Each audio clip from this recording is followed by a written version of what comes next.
Howdy. I am absolutely exhausted today. So you're going to have to excuse the laid back demeanor and unshaved and stuff. But regardless, we're going to do like an off tangent kind of lesson because like I see the people around me just getting ate up by it. So consciousness manifests in a myriad of ways as far as if something is held to be true, then it is. The field of potential does not give a crap about the parameters of established cognition. That is a really fancy way of it does not play by the rules.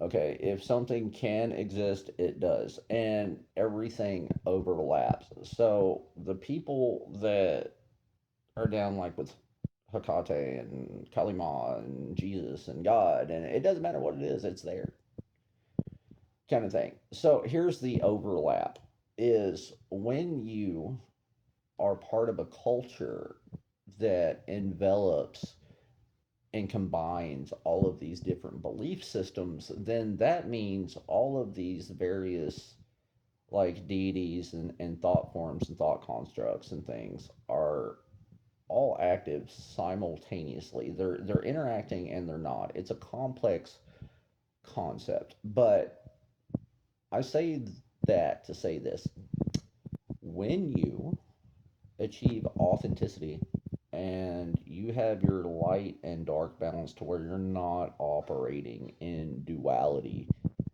anymore, to where you can begin to embody naturally like Christ consciousness, you end up getting a lot. And this is spiritual talk, this is spiritual side of things kind of deal. This is for your deeper people out there that might not grasp the concept.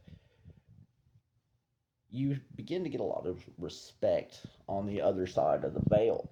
So, with all of these, let's call them entities, I guess, and I don't just mean like angels and demons, I mean anything out there that has any kind of power, from your Isis people to your Anubis to your Hecate, all of it is active in our culture, especially if you're involved in the spiritual communities or witchcraft or whatever your particular practice is. I really don't discriminate whatsoever, kind of deal. I'm a broad mix of everything myself.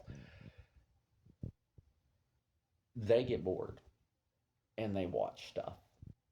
And since they can pretty much watch everything at once, authentic, balanced individuals are extremely rare. So they literally get protected by both, like if you want to look at it from a Christian viewpoint, angels and demons both. And then you'll have somebody who's got the respect of Lilith and Hecate, and then literally like be banging it out with Apollo simultaneously or Aphrodite, and then be backed by Jesus. And just like pretty much both sides of the fence are like, dude, that bro's cool, leave him be, kind of thing. So, especially if you run across a chosen who's waking up, and because like the 144,000 are here amongst other beings who have come down here because they're just tired of the crap kind of deal. You might want to be careful about crossing that person because you're kind of pissed off not just one side of the fence, but the entirety of there's no fence anymore. And since the styles are so different, it's a special kind of chaos because trust me, I'm speaking from experience that you pretty much get all of history just avalanching on top of your head. And it's for my masochists out there, or especially if you want to forcibly expand your awareness and your level of consciousness, piss off divinity. I highly recommend it if you survive, because the level of things that you'll experience, see, and know that your worldview will be completely, irredeemably, irrevocably shattered, because like we comfortably live within the illusion for so long, but especially when you begin to tread on sacred ground. And what I mean by sacred is things that don't play. That's all sacred means. It's not hoodoo or holy, or sacred means like something that it's got to be this way or you're hit kind of deal. It's kind of like for all you people dating people out there, you know what I mean? Like if you go out and cheat one time, like that's sacred. That's you're treading on something sacred. Like hey man, you know, same concept. Yep. So be mindful that when you begin to delve into these principalities and powers and other things, especially since it's being popularized lately, because like the consciousness awakening is happening, so spirituality is coming to the forefront. So people are beginning to play with things that they just don't understand. Really, they think they do, and they've got like somebody on TikTok that has a couple thousand followers, but they wouldn't know how to set intention if their intention was to set intention, kind of thing. Like they don't have a mind to have a mind, but retardation in motion.